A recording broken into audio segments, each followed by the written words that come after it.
What's up, everybody, and welcome to a Tuesday Frozen Frenzy edition of Morning Cuppa Hockey presented by Bet365. Whatever your bet is, it's never ordinary at Bet365. That's Colby, Cohen. I'm Johnny, Lazarus, and we got a great day in store. It feels like Christmas morning when you wake up and you know that there are 16 NHL games to watch tonight, starting at 6 p.m. Eastern and going all the way up until 11 p.m. later tonight when the Kings and the Sharks drop the puck at 11 o'clock Eastern time. Hopefully we can make it through the entire night.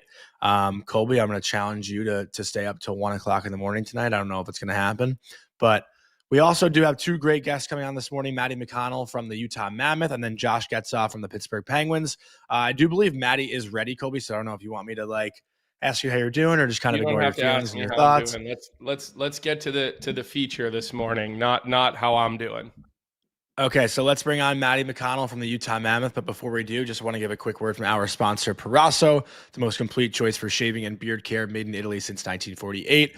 Parasso has been a staple of Italian culture and barbershops globally for 4 generations, so get 50% off at Parasso-USA.com with our promo code Hockey15 in all caps, Hockey15. And with that, let's bring on Matty. Matty, good morning. Nice to meet you, by the way. I know we haven't met yet, and our listeners get mad when I don't say that. Yeah, thanks a lot, guys. I think I could probably use some of that up here. Well, first off, I know you're in Edmonton for the Frozen Frenzy. Everyone talks about the fun teams to watch at the start of the year. We're basically 10 games in, so there's lots of different storylines right now. But the Utah Mammoth being second in the NHL right now in the league standings, I think that probably catches most people by surprise. I'll pat myself on the back and say I did think they'd be a playoff team. But who could have predicted this start so far with them winning 7 games in a row? Yeah, it's I kind of feel like I'm in the Twilight Zone. This is uncharted territory for me when you look at where I've been over the years. But they've just been playing really well, and I'll tell you what, it's an unbelievable offense right now, guys. They're scoring a lot of goals, but they're it's a team effort, right? I mean, I could point out all the goals, and I could talk about how great Logan Cooley's been or Dylan Gunther's been. But it's also, the bottom 6. It's third and fourth liners making key plays at key times. We've seen it a couple of times with the Brandon Tanev line on this road trip, right, where they've really just changed everything. They've changed the whole tempo of the game with a couple of big shifts that have gotten the team going. It was strange the other night in Winnipeg because normally, the Jets score a goal, and normally, as you guys know, that when you score a goal, then you feed off that with momentum and things. But the Jets would score, and then Utah would have these incredible pushbacks after the Winnipeg goal, right? So it's just been unbelievable. It's been a lot of fun, and I think we're starting to see the maturation of a real young lineup starting to come together. The holy grail to me in hockey anyway is getting over that hump, right? And so I think we're starting to see that with this group. And for those of you who don't necessarily see the home broadcast for Utah, Matty is the play-by-play caller for the Utah Mammoth. You were with the Arizona Coyotes before this, and a list of other Mighty teams. Ducks, Thrashers. Yeah. I'm the Michelle Petit of play-by-play guys. Yeah, even when I was reading through your Wikipedia, Matty, I didn't realize some of the stops that you had. I knew about some of them, but I didn't know about all of them. And I'm like, wow, you're right. This based on some of your previous stops, this has to be uncharted territory with moving to a new city with a new franchise and having an owner that just seems so bought in. And from someone who loved Arizona, you gave your heart and soul when you were there with your job, to make this move and to see the change in ownership and attitude.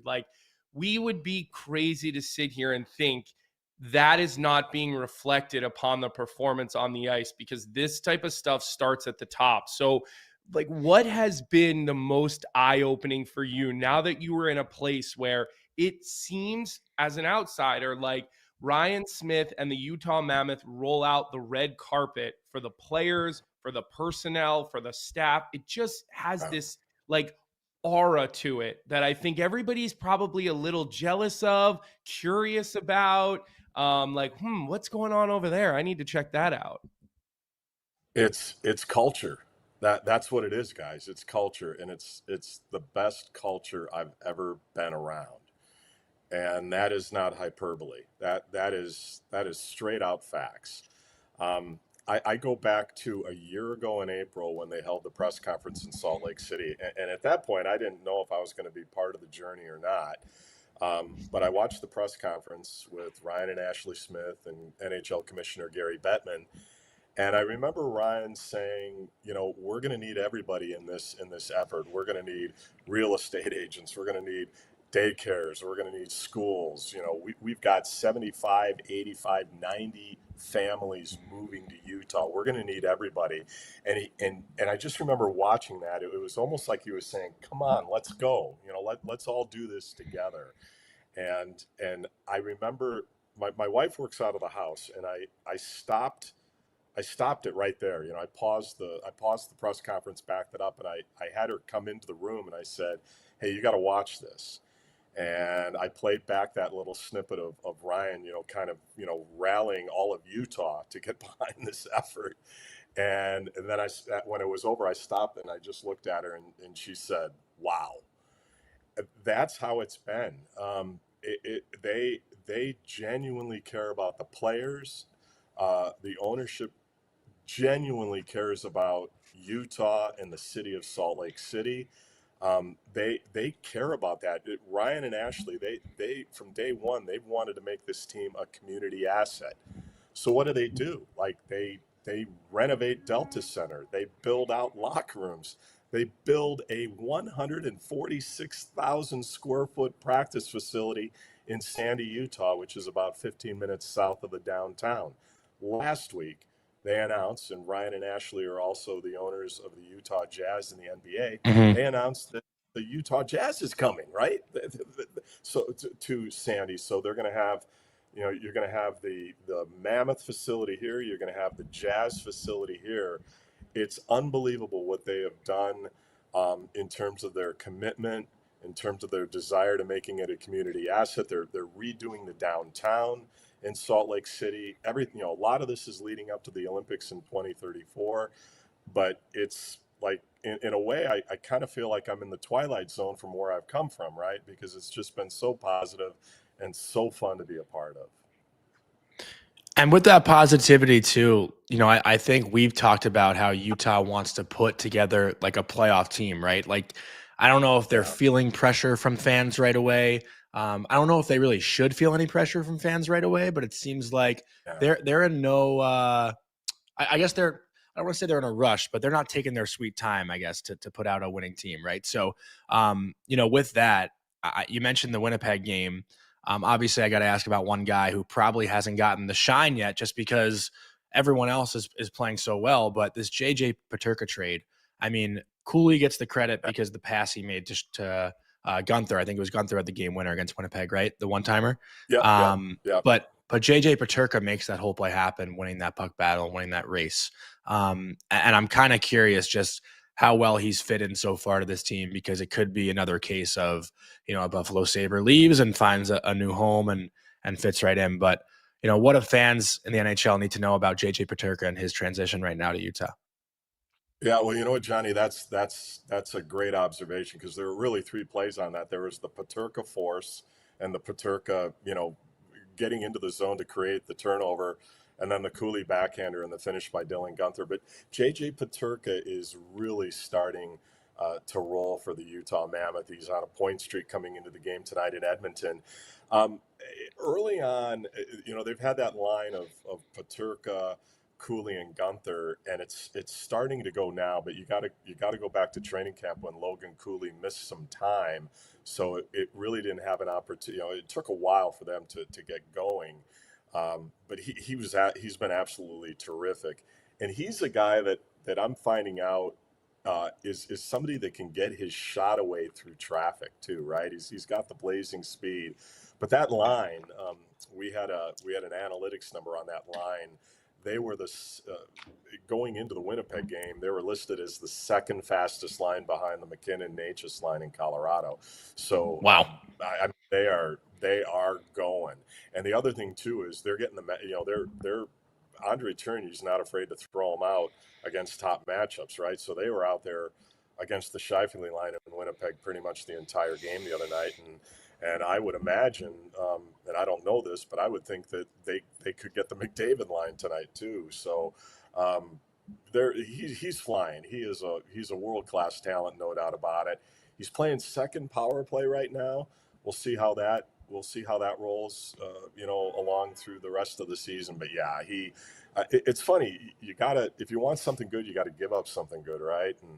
And I think Michael Kessering and Josh Stone are definitely going to help the Buffalo Sabres, but they needed that other guy that could score 25, 30 goals, and I think that's why they made the deal.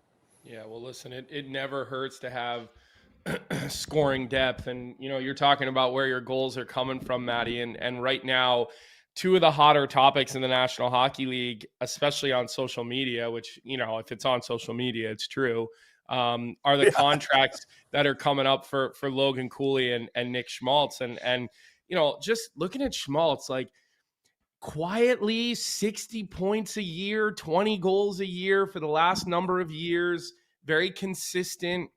This year he's obviously having a little bit of a career start. I hope he keeps it up.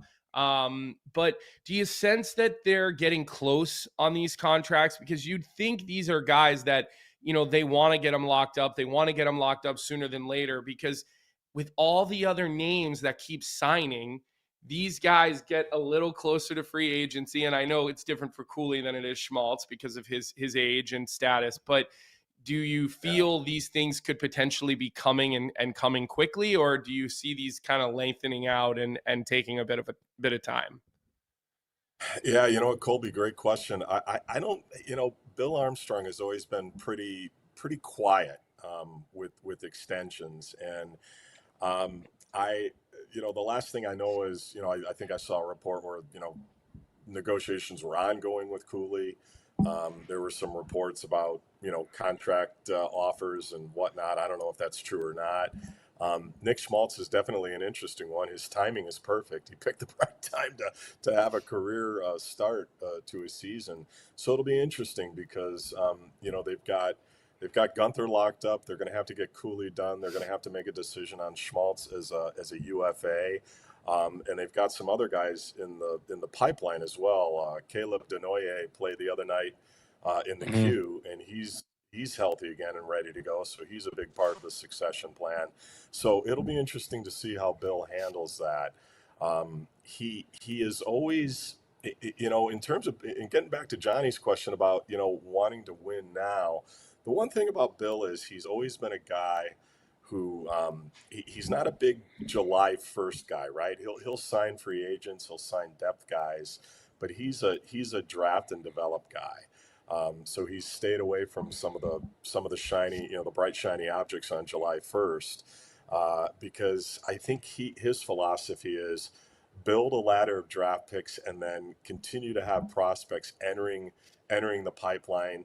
And his line from several years ago is, I don't want to be good for a year or two. I want to be good for a long time. So that's kind of how he's built the team. It'll be interesting to see how he handles the contracts. But yeah, Logan Cooley he's a world-class player. I mean, this kid is unbelievable. Dylan Gunther is going to be one of the biggest bargains of a contract in the NHL. All he does is score game-winning goals and clutch goals. It's amazing. Like, seriously, it's almost like Twilight Zone for me, because this team, it appears anyways, is really starting to take that next step to get over the hump. Yeah, well, you've certainly done your service in the National Hockey League, so I do hope your team goes on a big long run and you're hanging by them all the way into June this year, because, like I said, you're one of a kind. We did a game together. I haven't said this on the air, but you and I don't know how many years ago it was. I might have done 5 games on television up to that point. We did that game together on CBS Sports. It was in Miami, Ohio against Western Michigan. And if you remember, Andy Murray got kind of pissed at me because he kind of heard half my question and he thought I said something else. I don't know if you remember it, but that was I remember. I remember you telling me though, like, hey, like, stay with it, like you might find something here with this. So I always kind of carried that with me, that you said that to me, and I was always appreciative. But before we keep moving along here, because we have like 2 more questions for you, I wanted to ask about John Marino, because you were kind of talking about depth players earlier, and I have always found John Marino, in my opinion, to be one of the most underrated guys in the National Hockey League. I definitely reminds me a little bit of Trevor Van Riemsdyk, where he's just this reliable guy that, for the most part, when he's healthy, you can just count on consistent puck movement, consistent defense, making the right reads, knowing the times and the scores, being willing to block shots. Like, he just has this very rounded out game, in my opinion. And this goes all the way back to when he was in Adam Fox's shadow at Harvard, and nobody was talking about him on that Harvard team. And I'm like watching him that year thinking, this guy's pretty good too. Like, we shouldn't forget about this guy. And so for you, getting to really see him up close and personal, healthy. I know last year he was injured in the beginning of the year, took him some time to find his game, but have you felt that sentiment of sort of what I've at least noticed about him in his career, or like, how do you think he's sort of working out in that role for Utah? I think he's perfect for the group, Colby. Steady. He's not flashy. I mean, you know all that, right? He's just and healthy. Knock on wood. Last year he came in late. I thought he was good. But now he comes in. He's healthy. He had the whole training camp. He's fit in really well. He's a guy that you can slide up and down in your pairings too. But he's just very, very steady. He chipped in with some point. He had a 3-point game in Minnesota over the weekend. So that's kind of the MO of that blue line here in Utah. Is you got a little bit of flash with Mikhail Sergachev. He's kind of the leader back there. Dmitry Simashev is another guy, and I know I'm kind of answering your question, but talking about other guys, Dmitry Simashev is a rookie that nobody in the league is talking about. Yeah, and he just plays beyond his years in terms of poise. But yeah, John just goes about his business. He'll I don't know, he'll shut down plays in the D zone. He's good on the outlet. He's just everything about him, albeit not very flashy, is just so rock steady. And they've got guys like that. They've got him. They've got Oli Mata. Simashev is going to be a real terrific, good young defenseman. And Nate Schmidt, they bring in Nate Schmidt from Florida. Mm-hmm. I had no idea Nate Schmidt was this good. I thought of Nate as, a guy that's on the back nine in his career, and maybe he is, but he has been absolutely terrific and tremendous. So it's just real good balance and depth throughout the lineup. Matty, my last one for you. And I also wanted to rewind to your comment about Dylan Gunther also, because I remember seeing a stat yesterday and I looked it up while you were speaking. But Mike Kelly, who does incredible work, obviously, put out the stat yesterday that Gunther ranks first in the NHL this season in one-timer attempts with 29, one-timers on net with 19, and one-timer goals with 4. So like you said, Dylan Gunther pretty much automatic when it comes to one-timing that puck. And don't take it for granted, because we used to have one of those guys in New York who can't seem to figure it out. But my last question for you, I think a lot of people, like, fan bases have identities, right? And Utah's kind of taken upon this Tusks Up and their new mascot Tusky and whatnot. But what would you say is like the identity of the Utah fan base? What is the team? Tusky. Oh, at home. They're not undefeated in the season. Yeah, complete. Since they introduced him, Johnny, they have not lost a game. Okay. Is what Matty's saying. Okay. Sorry, Johnny. Over my head. Okay, now that makes sense. But yes, what would you say is the identity of the Utah Mammoth fan base and the Tusks Up? They are, number one, they're supportive. They came in last year and you couldn't get a seat. They were loud, supportive. It's interesting because during games when Utah might be having a lull when they're playing at home, they'll start the "Let's Go Utah" chant. They know the game, and if you look at Salt Lake, they've had hockey there for a long time. I mean, I'm sold. I remember calling Theo Fleury's pro debut at the Salt Palace when I was working in the minor leagues. So they've had, they had hockey in the Central League, the International League, the American League, and all that. But they are loyal, and they get behind their team. It's a real loud place. With the reconfiguration of the seats in behind the net, it's been amazing because the slope of the seats is a little bit steeper than most buildings.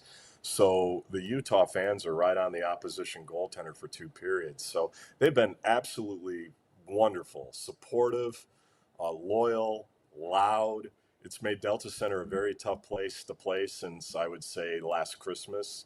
They had a really good second half on home ice. So it's been incredible. And the players go out of their way to thank them for their support because they know it, they hear it, and it's been a real nice marriage, if you will.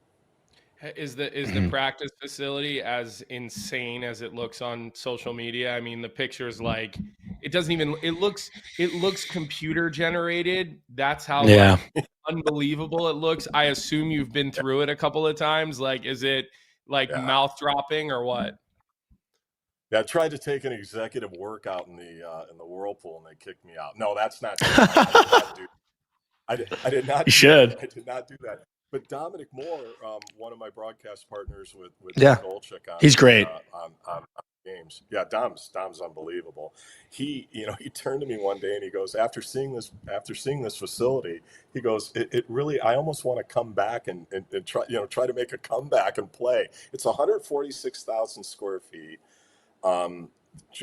They've got collaboration areas for medical, for coaches. They've got 2 full-time chefs. The players' lounge area is incredible. It's amazing. They can and they have the ability to expand it to 3 sheets. But again, getting back to Ryan and Ashley and what they want this team to be for Utah, it's going to be the community hub for youth hockey out in Sandy, right? So the public portion of the facility is going to be open in about another month or 2, and then that's when all the kids are going to get on ice and start skating. So I believe there's 6 Utahns that have played in the NHL, and including Trevor Lewis, who probably had the longest career. It's incredible. You got to come out, guys. Come on out. Do your show out in Utah. Well, let's go. I've never been. November 22nd, the New York Dave Starman's come to play the Utah Mammoth. So I know Star's buying dinner that night, and maybe Johnny will come. Maybe Johnny will come too. No chance. But yeah, and Johnny, if you like to ski, Colby, you can go from the airport to Park City and be on the slopes in an hour. It's insane. I can't ski. I can't ski. I don't know how to ski. Really? You could play hockey, but you can't ski? I haven't gone skiing since I was 7 years old. Skiing and skating there's a lot of similarities to skiing and skating, by the way. So I think you could probably. Do they have good pickleball in Utah? Yeah, and you know what? Dom's a huge pickleball guy. He ran me into the court in Anaheim last year. Oh man, like I had to take a break and eat a candy bar. That's how bad it was. Well, listen, I don't know exactly the next time I'll see you, but I have a feeling I'll be hearing from you at least around the second week in April when Michigan State's playing for a national championship in hockey this year. So, that'd be great. Number one right now. Go Adam Nightingale. Are you kidding me? He turned that program around. They look scary good, Matty. Like I gotta say, seeing all the big dogs play the first month of the season, there's some good teams this year. And Michigan is also really good this year. And then you can't count out Western Michigan either. They're probably the best 3 teams. But I think Michigan State's probably sitting in their own. You hope they're not peaking too early. And you'd think with some of their young guys, they're actually just going to get better. But that team, oh boy, the only team beating them this year is them. So it's their year if they could stay healthy, because they have built an absolute wagon. Like Jared and Jared DeMichael and Adam Nightingale have put a ridiculous group together for in East Lansing this year. So I have a feeling you'll be watching them play late this year, Matty, your boys. Yeah, it's my alma mater. I know Michigan's a really fast team. I also root for Arizona State, right? I got to give props to Greg Powers and the Sun Devils, but boy, would that be good considering what's going on up there with football right now. So Yeah, we need something.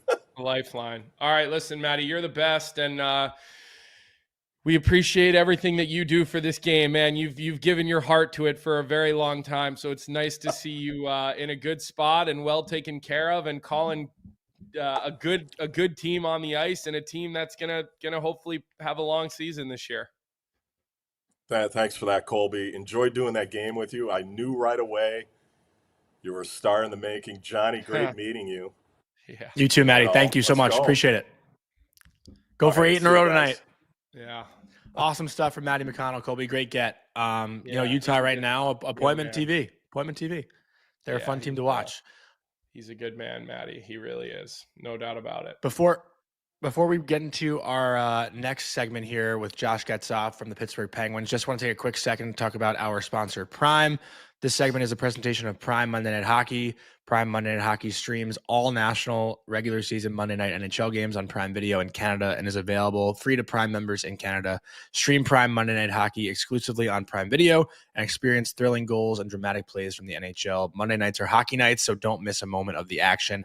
Coming up on Monday, November 3rd, Sid the Kid, who's rewinding the clock, is in Toronto as the Penguins take on the Leafs. Check out the link in our description for the Prime Monday Night Hockey schedule on Prime Video, or go to primevideo.com/NHL. Also on Prime Video, you can catch Faceoff inside the NHL Season 2. So subscribe with a 30-day free trial to Prime Video to watch Monday Night Hockey and the new season of Faceoff. Download the app or go to primevideo.com. We're not going to bring Josh on just yet, Colby. I do want to ask you, just because we are 10 games in, we're going to talk to Josh in about 2 or 3 minutes here. So Josh, just sorry for holding you for a second, but I want to ask you just, what's your biggest surprise so far in the early going of the NHL season? Because I do think we are 3 weeks away from that 25% mark or quarter way through of the schedule. So if you had to pick one thing right now, whether it's a player in points, whether it's a team and how good they are, a team how bad they are, what's your one thing? I think what I would probably look at and say I'm the most surprised by, it's probably the Chicago Blackhawks being in a playoff spot right now. And, I think seeing how good Spencer Knight has been night in and night out, no pun intended, I promise you. And the jump that Frank Nazar and even Connor Bedard has had in his game this year, I'm not necessarily surprised at some of the advancements you've seen out of Alex Vlasic, but like Sam Renzel doesn't look like a rookie, might have a moment or two, but it would probably be them. I mean, I'm not surprised what Jack Eichel in Vegas is doing. I think we thought that. Like Utah, I was unsure about, but like they have enough good players that. Did I expect them to be number one? No, but am I shocked about it?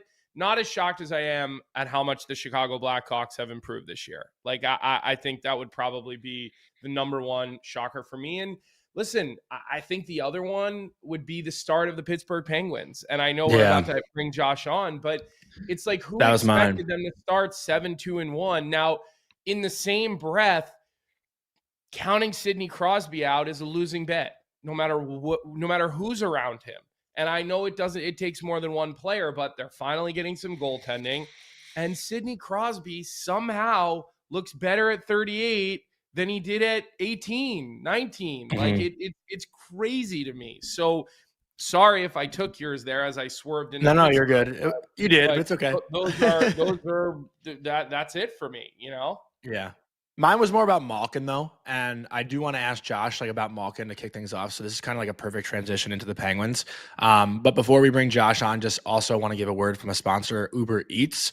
Uber Eats is enabling fans to maximize their fandom all season long with exclusive game day deals on the app. From game day eats to paper plates and napkins, if you're hosting, to all the ingredients you need to make your favorite game day dip before, during, and after the game, Uber Eats is assisting every fan's hockey experience all season long. So with that, we got to give our Uber Eats stat of the day. And these are two different stats, but Sidney Crosby last night became the 9th player to hit 1,700 points. And Evgeni Malkin right now is third in the league in points. And that to me is my biggest surprise is Evgeni Malkin because as we bring Josh on, I'm going to ask a question about Gino. First of all, Josh, great to see you. You look great right now, all dressed up already, ready to go. Yeah, man, I had to get dressed up for you guys. I'm gonna put the Malkin thing actually on pause for a second. We should have probably started with this morning, but obviously saw the news out of Pittsburgh last night with the fan that fell from the upper level. Have you heard any updates on him? Is he okay? I mean, that is a super sad story, and just want to send obviously our best wishes to that fan. Yeah, I don't know anything more than what the Penguins put out last night. We actually didn't know during the game that it happened, despite it seeming like it would be something everybody would see. I didn't realize until late in the game that what had happened. But yeah, as far as I know, the status is what they reported last night. I don't have any other update on that. Mm-hmm. Well, obviously tough to transition out of that. Again, do appreciate your time this morning, but Evgeni Malkin, I just asked Colby what his biggest surprise is so far this year. And I feel like now there's going to be a bit of like awkwardness because of how good Malkin has played. And he clearly stated earlier this year that this was like going to be his last year in Pittsburgh. So have they rewinded that conversation? Because if the Penguins keep playing the way they are and Malkin keeps performing the way he is, why the hell would they get rid of him right now if they find themselves in a playoff spot? Yeah, I mean, it's a great question. He's been unbelievable. I mean, I heard you guys talking about it. I think everybody in the league's starting to take notice of just how good and dominant he's been. I mean, it's two things, right? With Evgeni Malkin is he actually has started fast each of the last couple of years. If you remember last year, he came charging out of the gate. He got his 500th goal, and then he kind of just slid into the abyss for a long time production-wise. This year, that's not been the case. I think the biggest reason why, and this is no disrespect to guys that have played with Evgeni Malkin in the past, but they finally found him a line. I feel like he's always kind of gotten whatever was left over from who was put with Sidney Crosby. And there's been some great players in that mix, obviously. But the last handful of years where the Penguins have struggled to get results and make the playoffs and miss the last three, he's been left with guys that probably don't really compliment him as best as some of the other players that he's played with in his career. And I got to give the coaching staff credit because first day of training camp, when they trotted out, Malkin, Anthony Mantha, Justin Brazeau, I mean, your first glimpse of these guys, and we've all seen it live, is that they're huge. Like they're all 6'5", 6'6" guys, 200 plus pounds. But they are I would say the Penguins' most consistent line and fairly dominant at times within games. And, none of them are these, even Brazeau, like he's a bigger guy and he likes to get to the front of the net, but these aren't guys that try to run you through the end wall and put you into the 10th row of the stands, but they know how to use their body. They know how to protect the puck, and they've created a lot of space for Evgeni Malkin to operate. And there's nothing more vintage Gino than when he does what he did last night, where he starts galloping end to end and going east-west in the neutral zone. He's feeling it. And I mean, the results would speak to that, but it's been fun to watch so far. And you wouldn't just think that Brazeau would be a natural fit there. I mean, so you got to give Muse and Bones and some of the, the coaching staff that came up with that credit, because he's played in more of a bottom six role in his career, Brazeau. And so when you find a guy like that who, is willing to go kind of put his nose into the dirt and maybe take a little bit of that off Malkin's plate, you can see the space that it's sort of cleared up for him. And look, I still have this vision of Anthony Mantha, the guy who, when healthy, is this 6'5", like empowering power forward who, has the hands of a 5'11" skilled forward, right? I mean, his ability to make plays in tight is something that everybody forgets, because you look at his history, like he plays somewhere between 40 and 60 games a year, but he does generally play at a 20 goal pace, right? So this year he's with the team from training camp. He's healthy. He's got 5 goals in his first 10 games, but do you think we're seeing the guy who got paid back in the day that was, like I said, one of the more imposing power forwards in the National Hockey League for a couple of years there while he was in Detroit?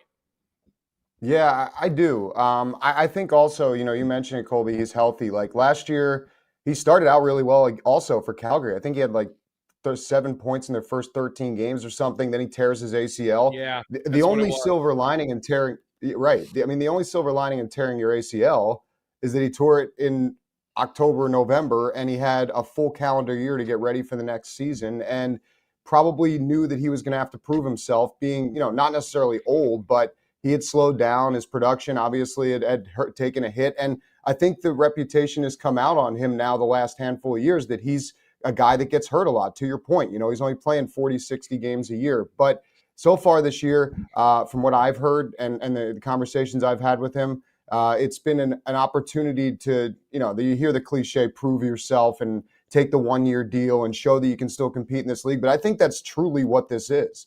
And I know last year going into the Penguins season, there was a lot of interest in the free agent market with Mantha. They really recruited him heavily. They didn't get him. He went to Calgary instead. And I'm sure that the selling point was a little bit easier this year because I don't know how many teams were poking around for him after that ACL injury. But there's a huge potential there, and he's fulfilling it. And I think, again, credit to, as you guys mentioned, the coaching staff for saying we're not just going to bring this guy in and try to find him a spot. We're going to put him in a position where he's going to succeed, where he's going to have the best opportunity to succeed rather. And that's been with Evgeni Malkin. He's seen some power play time, and he's taken advantage of it. And I'll tell you what, like those hands, I have to be honest, I didn't remember them even being that good. I mean, granted, we saw him in Washington the last couple of years and then Vegas, but his hands are incredible and tight, and he's done some really nifty work for the Penguins. Yeah, Johnny, $2.5 million cap hit, by the way, for those of you wondering. So if you only get 50 games out of him, but you get 20 goals, it's worth $2.5 million. I mean, that you'll buy that all day, every day. Mm-hmm. And no stylistically, sorry. No, go ahead. Go ahead. I was just gonna say, like stylistically, speaking of the Penguins and being a bit on the older side, I was talking to Brant Berglund last night, good friend of the show, works for the NHL edge player and tracking data. And, one thing like he noticed that stood out, it seems like the Penguins are in no rush to advance the puck. The defense are going D to D, they're hinging, players are swerving in the neutral zone, trying to, pick the right spots to attack. And, that could be something just with old age. They don't want to get in any track meets. But what have you noticed so far about like Dan Muse and his coaching style and just like the build of this team and how they want to play the game? Yeah, the term that Dan Muse used in the beginning of camp, and I mean, it's not an uncommon term, but I think it really has appeared obvious with this group through the first 10 games. And you just kind of hit it there with just the flow that they played at is connected.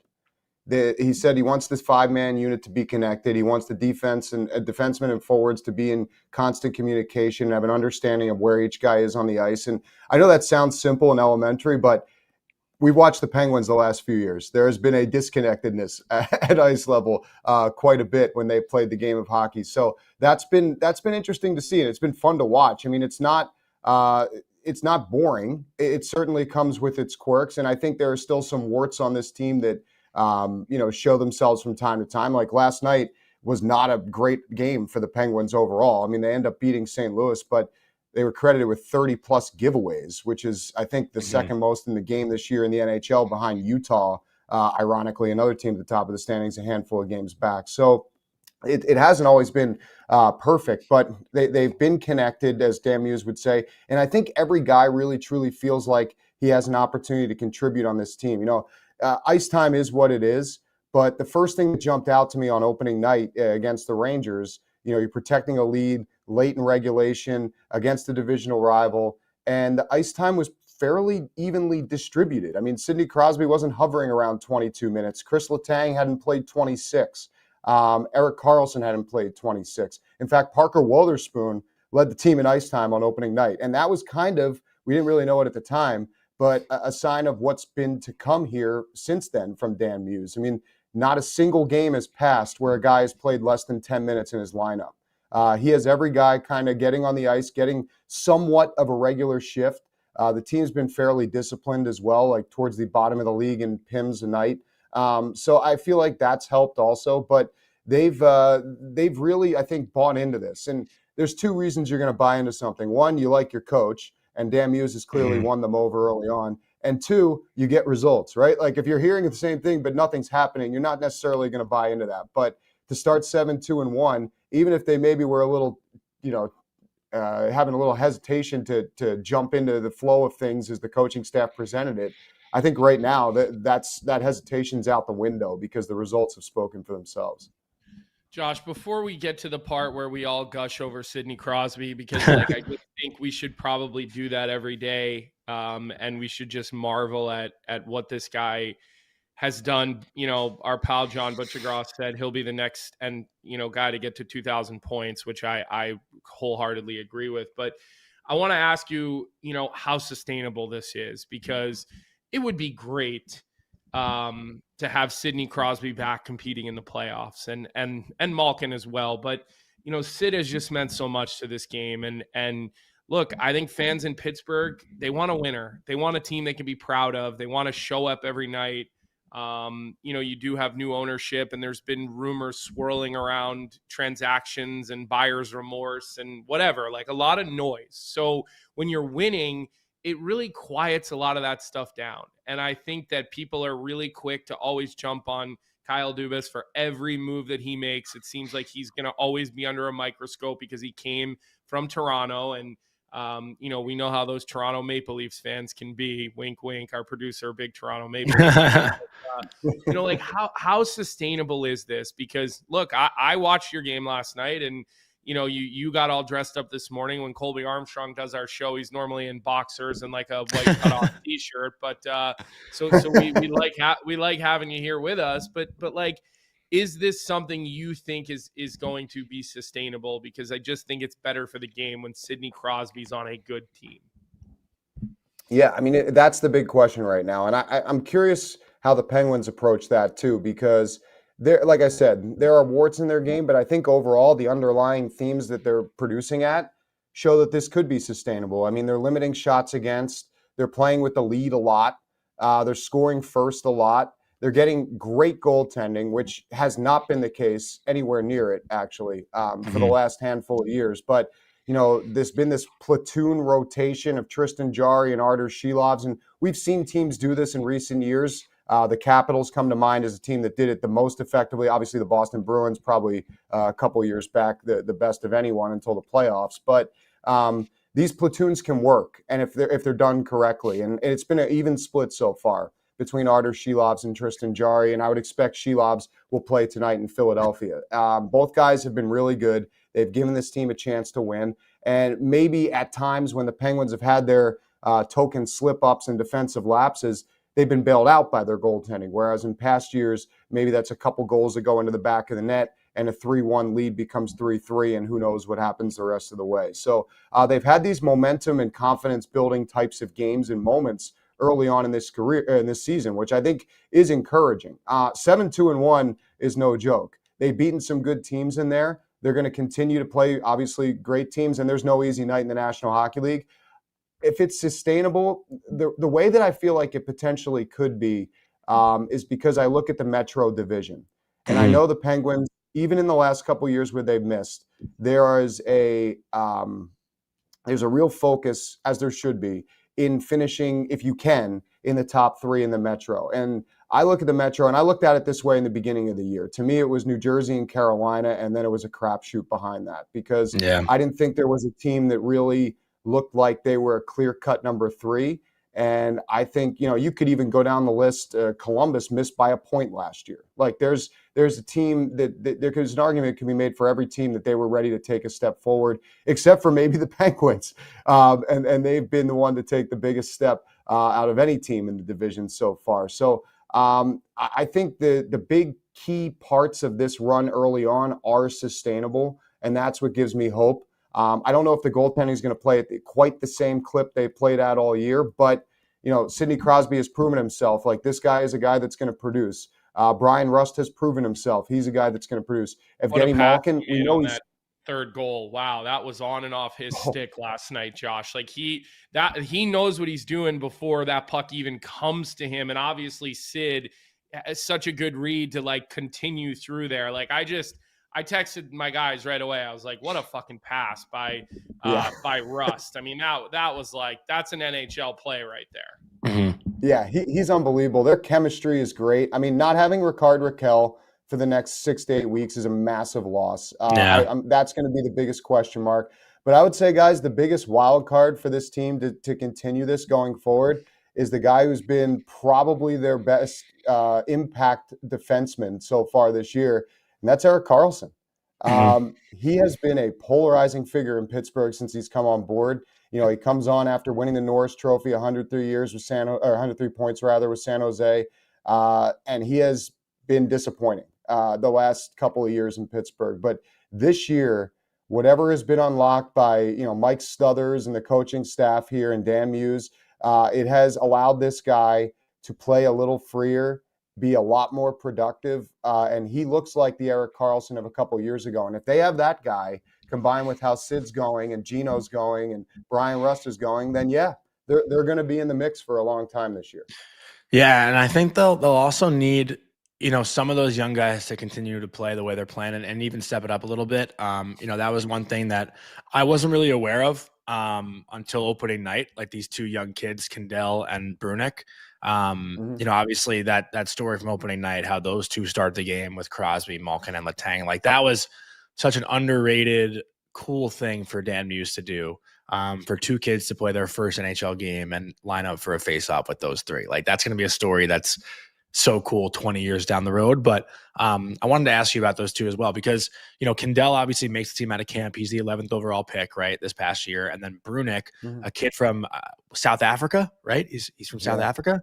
Like pretty wild story. He played last year, I believe, in the WHL, makes the team as a defenseman. Like those two seem to, be a big focus right now for the Penguins, as far as like what they can do and what they can handle.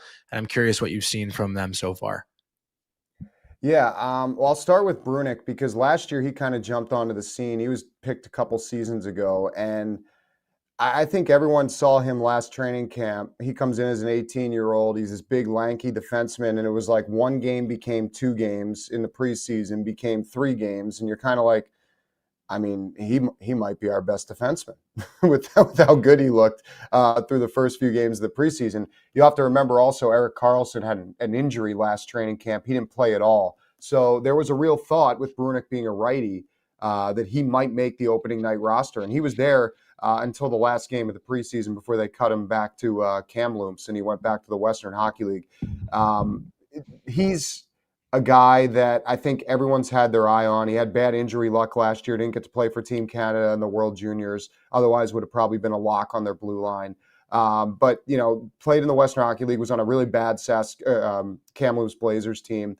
And I think he got a lot of experience as a result of playing a ton of minutes again out there. The question with him right now for the Penguins, and he's still with the team here as we speak, he's closing in. I think he may actually be at 8 games. I think tonight, if he were to play, is potentially the cutoff. And if not, he's 1 or 2 games around that.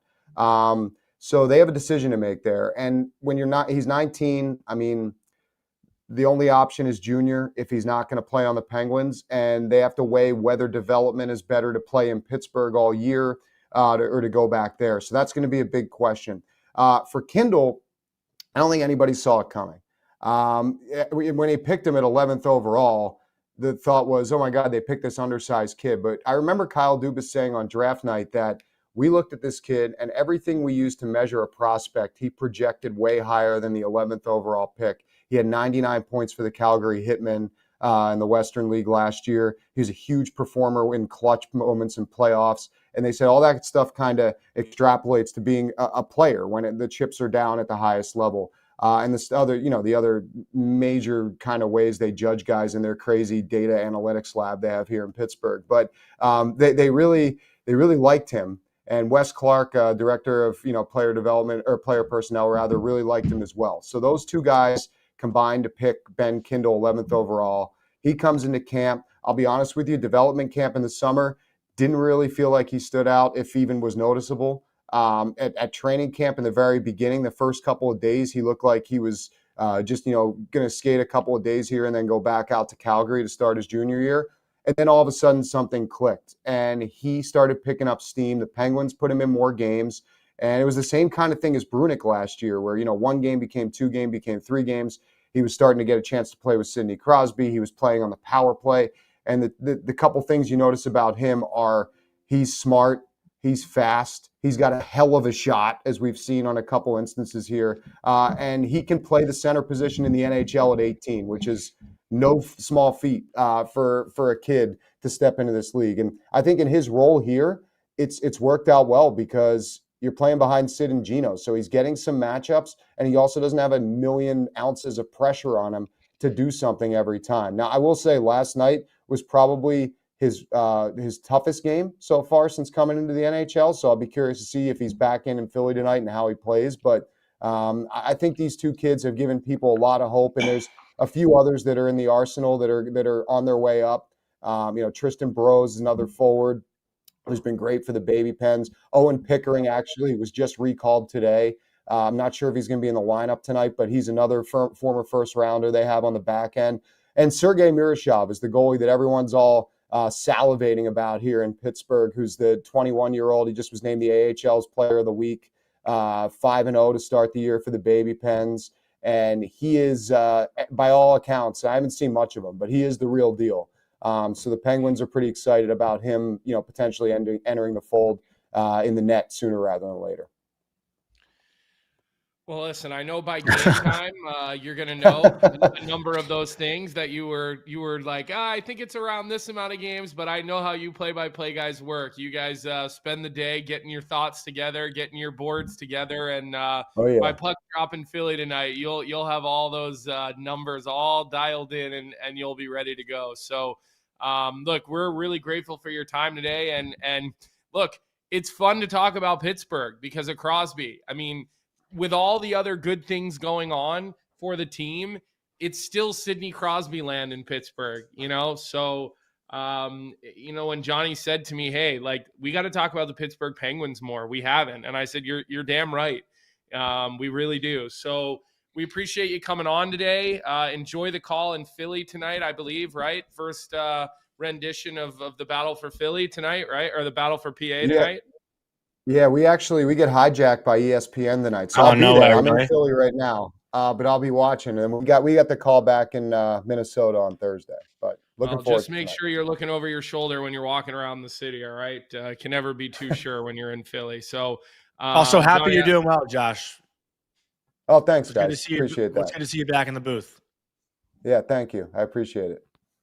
We probably should have led with that, Johnny? You know what? I don't know if Josh wanted us to share, but is he still here? I could hear him laughing, so he might.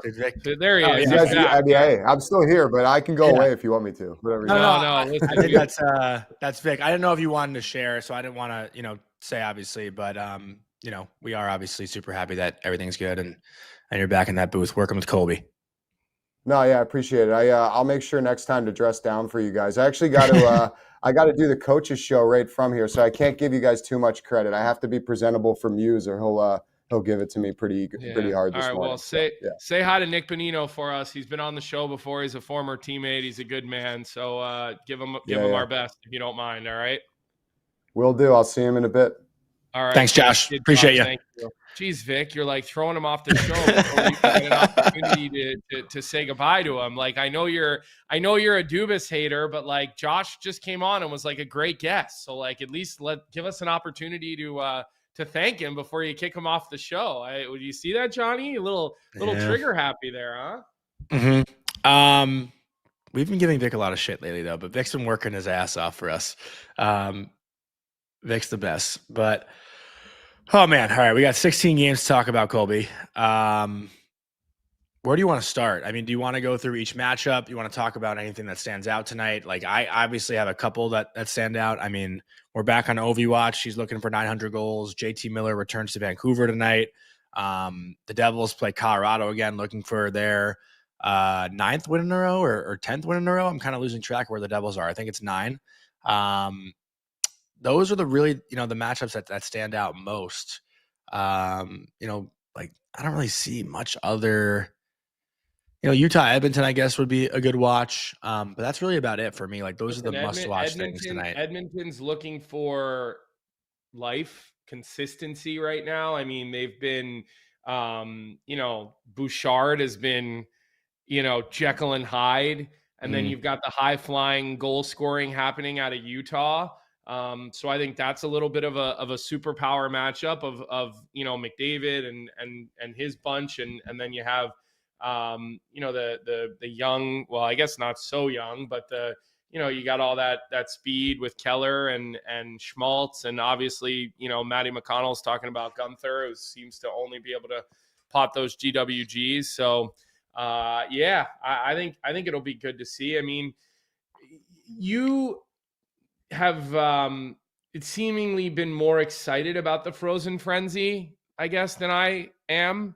I mean, I just love being able to order in some food, lay on the couch, and watch hockey all night. Like, throw in a crazy parlay, a $10 to win $100,000 parlay that's never going to hit, but hope it can if it makes it through the first game. That kind of stuff is just fun. These things don't happen often, so to be able to just watch hockey from 6 to midnight is rare. I do obviously, and I saw New York Marine put this in the chat as well, but I do like the staggered starts. I wish, now that they gave us staggered starts, now I'm going to complain about the times of the staggered The 11 o'clock puck drop. Maybe we start at 5 instead of 6. Nobody works anymore anyway, right? But no, 6. Well, look, I guess there's 2 games at 6, and then it's 6:30, 6:45, 7. Yeah, they really do. It's 15 minutes per. With the last game puck drop 11 p.m. LA against San Jose. I'll probably be up late. We have a game tonight, so I'll probably be up pretty late. I'll probably get home pretty late, and so I'll probably see the Montreal-Seattle game, the LA-San Jose games. Those games will kind of be right in my wheelhouse. I'll probably see the opportunity to watch a little bit of that Rangers-Vancouver game, just to see if the Rangers continue to be absolutely lifeless. We'll see about that. You got to think JT Miller's putting at least $15,000 on the board tonight for the New York Rangers, going back in there, being the captain, having played for Vancouver. That's going to be an expensive night for JT Miller, although I don't expect New York to win, so he won't actually have to pay the money on the board when they don't win. Do you want to mention what's trending on Twitter right now? What's trending on Twitter right now? I told you before the show started. Literally today's news at the top of Twitter. I don't know if this is for everybody. I don't think it is. But go ahead. It says Rangers fans divided on Lafreniere, bust or mismanagement. How could anybody be divided? Check your Twitter. Check your Twitter. Do you know how to check what's trending? Go to that little search bar it should be like on the bottom left, and then scroll down like a little bit under today's news. My today's news has nothing about hockey. No. Oh, no, I don't want to know what yours is about. I mean, it's just like global events, politics, and then like Barry Bonds is trending today. I didn't know that. Zach Bond, I guess, is trending. I think that's who that is. Yeah, Zach Bond. Yeah, so we have definitely different trending topics based on our algorithm. Yeah, mine's all hockey. I don't know why people would be debating that. That doesn't really seem like much of a debatable topic at this point. You've got a guy who, how many games has he played in the NHL at this point? I mean, you brought it up. This was completely brought up by you, by the way. So don't open up a can of worms and then run away from it. You have a guy who's closing in on 400 games in the National Hockey League that we're sitting here going, what when he develops, maybe he's going to be this. Nope, definitely not. You have a guy who's less than half a point a game, over 400 games. Sorry, pal. That's where we're at. So, but I did see some of your old mates on social media coming up on my popular page. Yeah. Tough one for Avery and AJ yesterday. Talking about how good he is and, how he should be team captain or some other absolute fucking nonsense. But listen, when you dig a hole and you put your head in the sand, that's what happens. A few things come out of your mouth. So what else, Johnny? I know you wanted to bring Butchie on today, but we kind of have to let Butchie busy day rest for him. Up for Frozen Frozen Frenzy. You were thinking Fenway? I did say Fenway. Yeah. Yes, that's exactly what I said. I don't know. John Tavares, 499 goals. He's 1-500.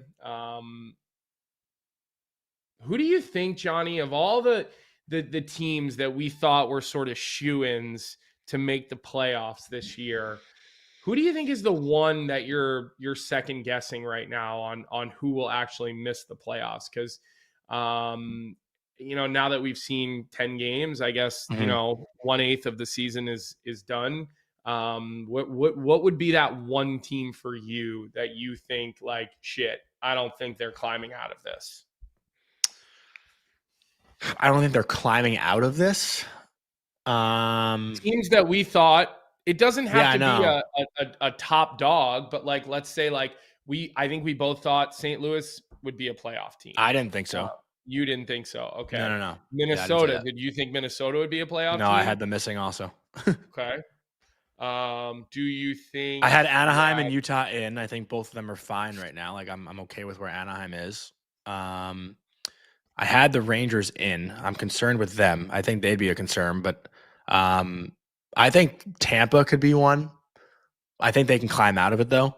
Well, that's yeah. And New York Marine said Tampa too. I think for me, I still need to see more bad Tampa before I bail out on Tampa. I mean, they've won their last two. Mm-hmm. They played pretty well the other night. I think it was probably their best game. I can't believe Chafe was put on waivers, man. Yeah, Mitchell Chafee, friend of the show. I'm pissed for him. He'll get claimed. He doesn't make a lot of money, so I think he has an opportunity to probably get claimed. Because especially he's a guy that doesn't cost you anything in the minors. But I don't know. Like Tampa's probably one where a lot of people are going to say Tampa. But look, you had the New York Rangers winning the Cup this year, didn't you?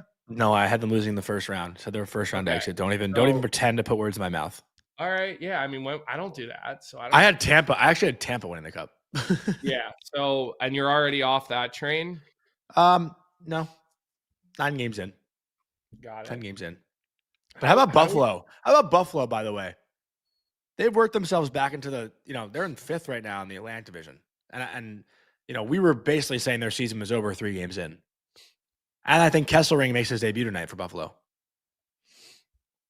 You think they're going to make the playoffs this year? No, but just good for them, dude. We had Matt Barnaby on 2 weeks ago saying their season was over and like it's not even worth watching them on TV. And like, Tage has played well, Tuck's played well, Zach Benson's played really well. I'm not saying Buffalo. Did you see Tuck and Jake McCabe the other night? Did you see that dust up between those two guys? Yeah. Jake McCabe hit him with like a vicious like punch clothesline type of play. Oh man, Vic probably had to change his sheets after that one. That was like vintage Jake McCabe, like superhuman the Hulk. I think I've talked about on this show before how Jake McCabe is like pound for pound probably the strongest guy in the National Hockey League. I mean, he just like started seeing red after he took Byram out. That punch right there. And Tuck is a big man. Sam is asking who's on waivers again. We're talking about Mitchell Chafee. He was on waivers. So Johnny, I will say, man, we haven't had like a big Lafreniere argument in a while. And I feel like we're due for I thought we were off that. I'm not saying off that. You think I'm ever going to let that go? No, I meant like for today. No, listen, we're definitely not doing that today, but like we're due for, and I'm going to start dragging your other boy into that too, because like you pumped Cooley up to be this star who you would untouchable. I said he's a great 20-goal third liner. Trade him for this person or that person. He's not. He's a third liner in the NHL. That's what I said. There's nothing wrong with that. Oh, come on. No, don't pretend. Don't pretend I said this guy's scoring 40 goals or putting up 80 points. I said the exact quote that I had is I think a 20-goal third liner is just as valuable as a 40-goal first liner if you can find one that's consistent. Yeah. Wait, because I think it was cool. Say that what you think a what is the same I as think a what? finding a guy who can consistently get you 20 goals on your third line is just as important as a guy who can get you 40 on your first line. And I stand by it. Okay.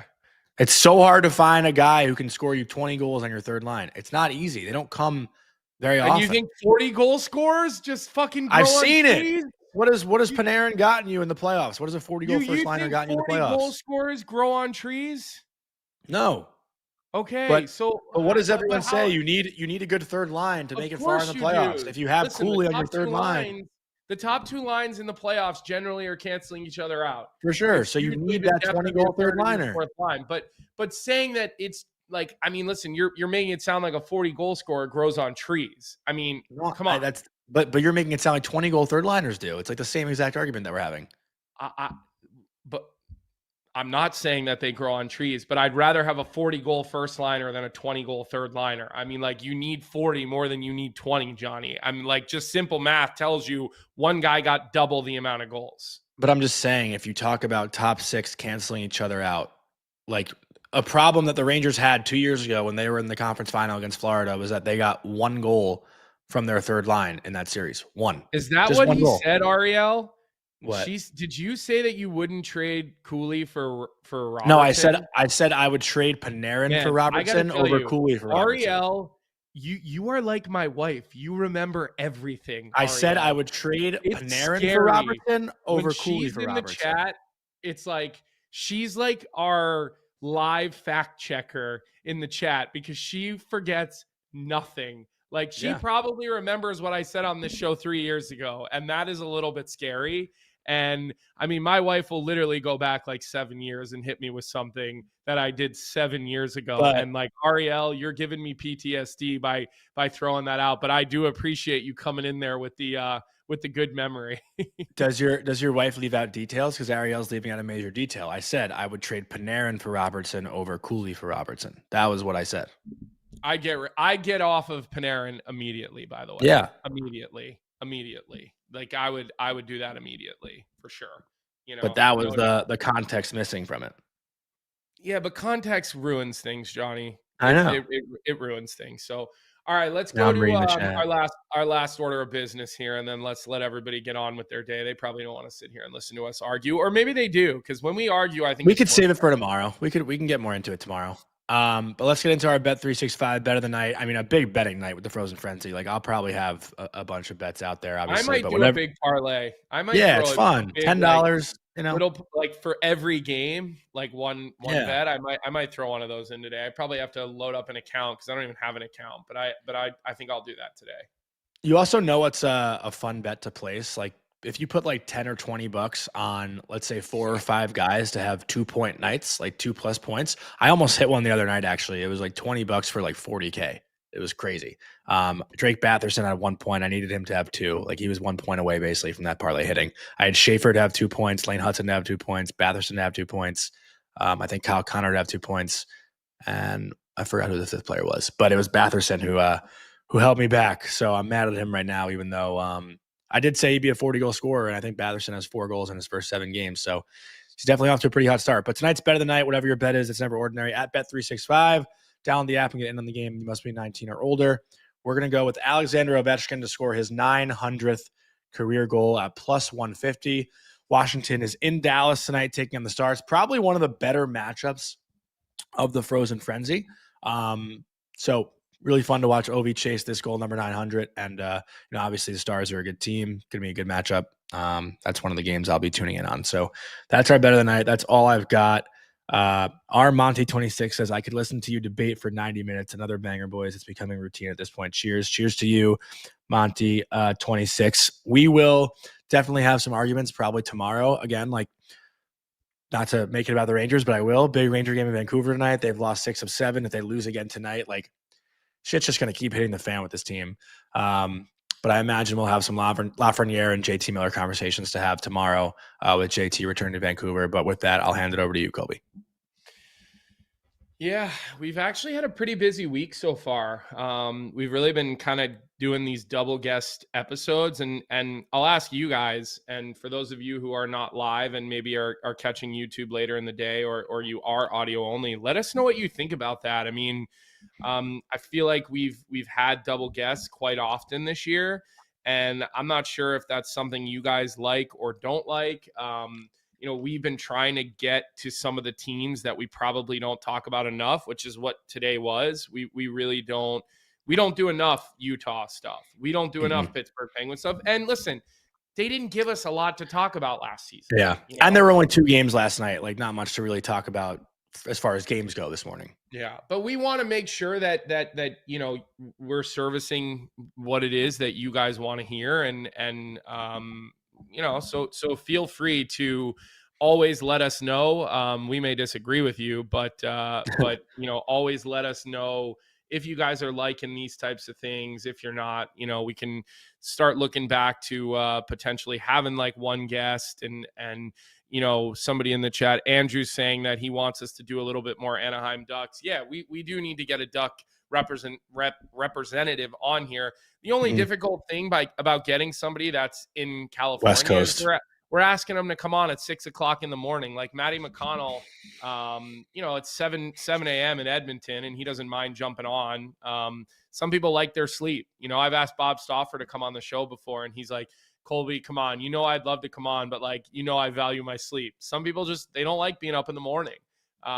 So you can't fault people for that. Yeah. And you're right though. Like the Anaheim Ducks, they've got something going on there, and I'm still going to probably call them the Mighty Ducks because to me that's what they are. I don't understand why they went back to their beautiful logo, but it's that disgusting orange situation. Like, why not go back to the iconic green? Like maybe there's some sort of trademark issue there with Disney. Like I have no idea, but I just like it. It's so orange. Like, I don't know. Like, I'm not a fan of how bright and orange that whole situation is, but their logo is, to me, maybe as good as any of them after like the original 6 logos. I love that fucking logo.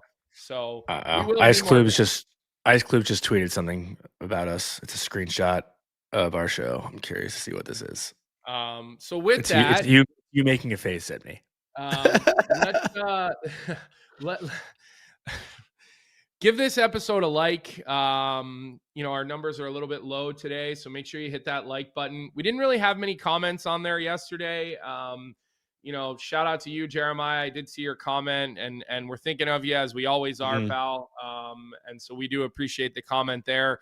Let's keep those automatic downloads going. Our numbers are definitely climbing on the audio only side, and the only reason that is possible is because you guys, they gave us 3-year contracts. So we got to live up to those 3-year contracts and make sure that we're doing our part here, and you guys are the best. You're always doing your part. So leave those comments, leave those likes, and get those downloads going.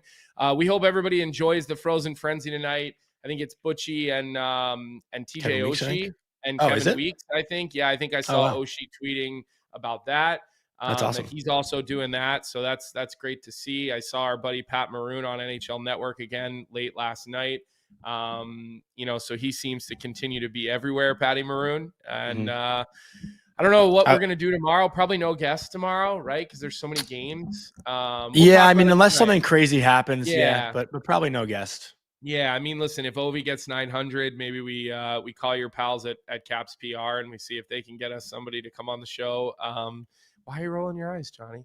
By the way, on a completely separate note, you just rolled your eyes at me. My daughter rolled her eyes at me for the first time ever yesterday. How'd that go? She rolled her eyes at me and then gave me like a face that I make when I have taste your own medicine. I just went, oh, fuck. I looked at my wife and I was like, oh my God, it's happening. So you rolling your eyes at me just made me think of that. So anyways, that must happen a lot to you. We hope everybody has a great day. Enjoy the Frozen Frenzy. Lots of hockey tonight, lots of opinions. Get your bets in with Bet365. With that, we'll do what we always do. We'll see you back here right at 9 a.m. tomorrow morning. Have a good rest of your day. What's up, everybody? Thanks for tuning in to Morning Cup of Hockey here on the Daily Faceoff YouTube channel. If you enjoyed the show, make sure to hit that like button, subscribe, and turn on notifications so you never miss an episode. And don't forget, we've got more great hockey content every day. You can catch DFO live at noon and stick around for the Sheet with Jeff Marek at 1 p.m. right here on Daily Faceoff. Until then, keep your coffee hot and your takes hotter.